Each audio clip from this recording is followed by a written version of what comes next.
հարցս վերաբերվում է Նորաշեն թաղամասին, դա 16-րդ թաղամասն է, ուրեմն թաղամասում կան 30-ից ավել շենքեր, թաղամասը 40 տարեկան թաղամաս է, այնտեղի շենքերը 40 տարվա շենքեր են, 80-ականներին կառուցված, թաղամասի շենքերը բարձրահարկ շենքեր են, 16 հարկանի եւ պանելային շենքեր են։ Ուրեմն այդ պանելային շենքերի արտաքին պատերը կամ պանելների վրա կան սալիկներ։ Այդ սալիկները ժամանակի եւ բնության ազդեցության տակ թույլանում եւ թափվում են պատերից ու առաջացնում են խնդիրներ։ Նյութական, ես մահամ խոսեմ համ ցույց տամ։ Ուրեմն բնականաբար բոլոր շենքերը չեմ նկարել, որպեսզի ժամանակը բավարարի, ուրեմն բոլոր շենքերում այդ նմանատիպ խնդիրը կա։ Ուրեմն այս շենքերում այս մասը որ կա, սա թափված, այդ սալիկների թափված մասն է, այսինքն այդ սալիկները ժամանակի ընթացքում թափվում են։ Այստեղ էլ այս վերևի հատվածումը օրինակ։ Եվ առաջացնում են այսպիսի խնդիրներ։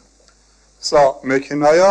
որ մարդը նյութական վնաս է կրել այդ քարերի թափվելուց։ Մեքենաները կանգնում են շենքերի բակերում, բայց նաև շատ վատ հետևանքներ է նաև ունենում ժամանակի ընթացքում, եղել է տենց դեպք, մի քանի տարի առաջ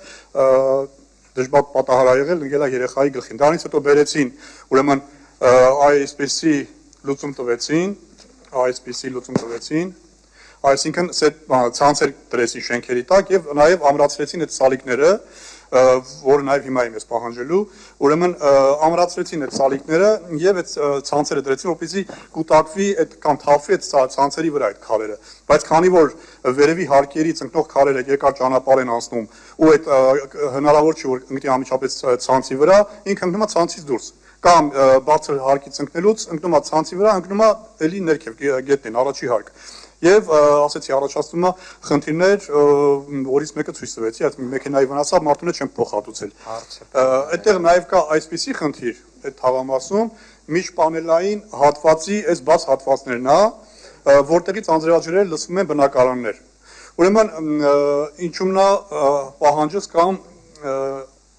առաջարկս, սա ավելի շատ առաջարկա եւ պահանջ, որպես նաև այդ թաղամասի բնակիչ ես,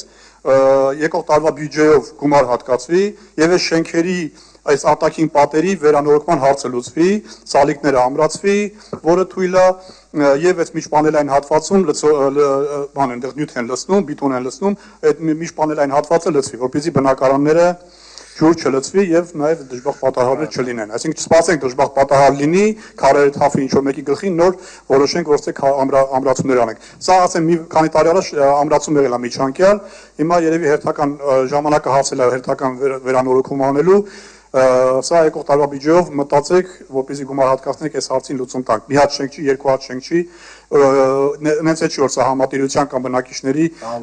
գրպանի հարցն է։ Սա առաջին հարցը։ Հիմա անդրադառնամ ես հարցին, քանի որ հարցը ոչ այնքան վերաբերում է Երևանի քաղաքապետարանին, որքան